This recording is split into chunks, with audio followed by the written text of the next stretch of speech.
What's up guys, it's me, Strawhead Nate, and I'm back this week with a new One Piece chapter video.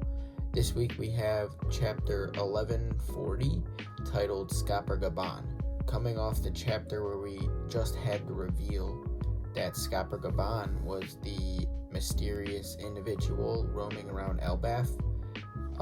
Now he's fighting Luffy in this chapter. While it's not actually a fight to the death where everyone is serious, Luffy still goes full power anyway because Gaban is such a challenging opponent, and Luffy needs that key to free Loki.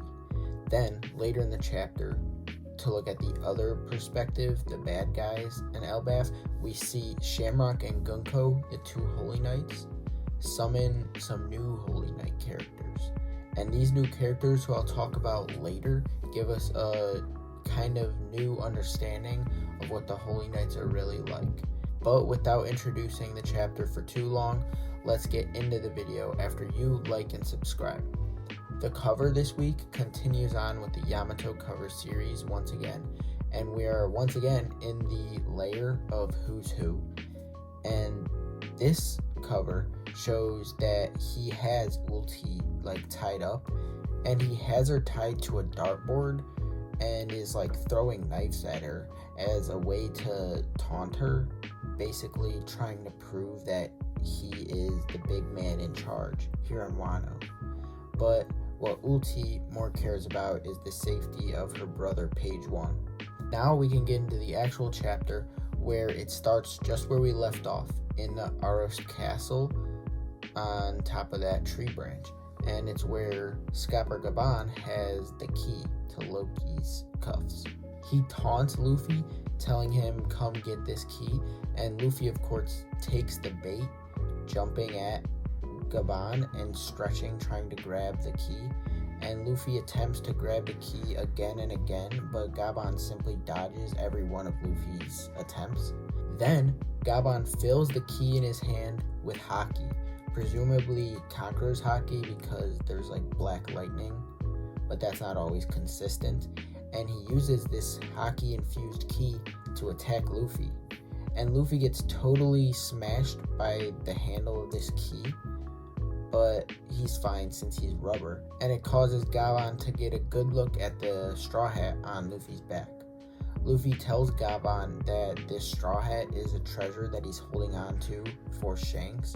He's essentially borrowing it from Shanks to give it back to him once he becomes a great pirate, and Gaban knows all of this, but Luffy doesn't know who Gaban is, so he tells him anyway. And Gaban then insults Shanks, calling him a cheapskate, which pisses off Luffy every time someone insults Shanks, and this puts Luffy out of his calm, controlled state into a more furious state, which Gaban could then use to his advantage by hitting Luffy again. This is supposed to be a lesson to Luffy, that he shouldn't get all upset when anyone talks about Shanks, but I don't think Luffy understood that message. Now, Gaban let go of the key and it's on the ground, so he can now rely on his trusty axes that he's known for. So he swings them, causing huge shockwaves to go right at Luffy. And Luffy was just gonna tank the hits like he has been with the attacks from the key, but Zoro notices that these slices are really dangerous. So Zoro jumps in and blocks the slices, saving his captain. And when the slices get blocked by Zoro's sword, the entire tower around them of the castle that they're in gets destroyed and falls off the Atom Tree. And basically it's just showing that Gaban's attacks are super powerful. But now Zoro and Luffy are ready to take him on together, and Luffy even goes into Gear 5. But right when it's about to get good, Gaban laughs and gives up before they can fight. He just wanted to get a glimpse of Luffy's white form, and he really doesn't care that they're taking the key to free Loki. And then before walking off, he tells them to come see him again before they leave. And remember that they still don't know his identity, so I assume by the end of Elbaf we'll talk to Gaban again. But before the scene ends, we see that in the past few weeks or so, Shanks came to Elbaf and told Scopper Gaban that Luffy is coming. And since Shanks trusts Luffy to do whatever he wants to do, Gaban's gonna trust him too and let him free Loki. Then, switching gears over to the kids in the Walrus School, they all look up in the sky since they saw something fly by, and these kids don't know that what they saw was Shamrock and Gunko on the bird made from her arrows.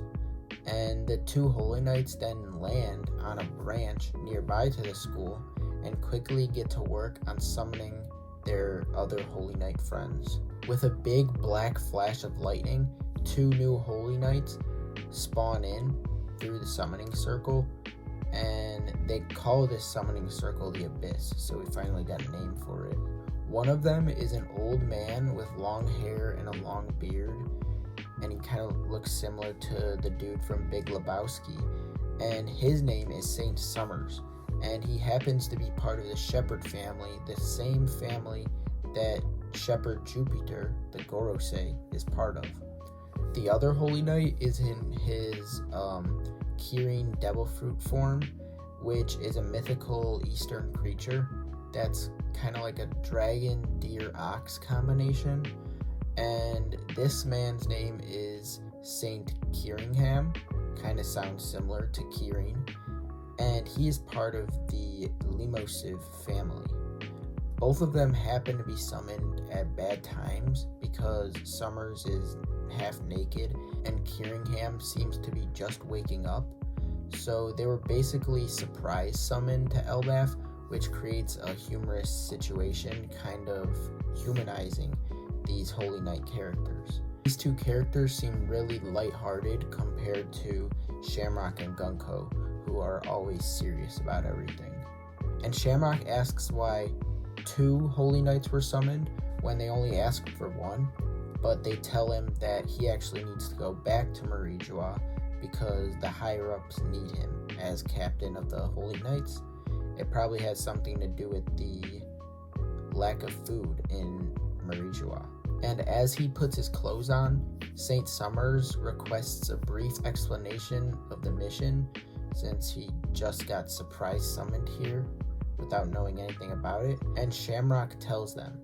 He lets them know that the mission here on Elbaf is to kidnap the Elbaf children in order to gain control over the giants in any way possible. The kids cannot get sent through their abyss because to go through the abyss you need to be marked, as Gunko says, but they're gonna have to take them by boats.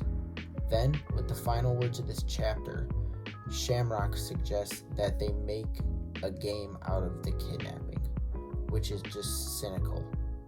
It reminds me of the God Valley incident where a game was held by the Celestial Dragons to wipe out the entire island, which means that if this is similar to that, it could get really brutal. And that's where the chapter ends, surprisingly. It was kind of a short chapter, but it was very action heavy. Between the fights and the character reveals, I think the chapter was still pretty hype. I believe it was intentional on Oda's part to not reveal the full extent of Gaban's abilities and to also not reveal his identity to Luffy and the others, because it kind of keeps his legendary status a mystery. And I honestly don't think he could handle Gear 5 Luffy, so that's why the fight stopped.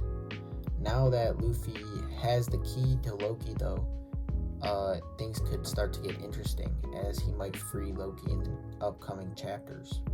Then, up by the school, it's very interesting to see these new Holy Knight characters who both seem way goofier than the already established Holy Knights. But it's still all really dark. There's really not a lot of humor in this situation because their mission here is to kidnap the children of Elbaf. Well, we're gonna see what goes on with that situation and how they gamify the kidnapping of these children, because there's no break next week. So we're gonna come back next week with a new chapter. So if you made it to the end of this video, thanks for watching. Like and subscribe to show your support, and I'll see you in the next one. Bye.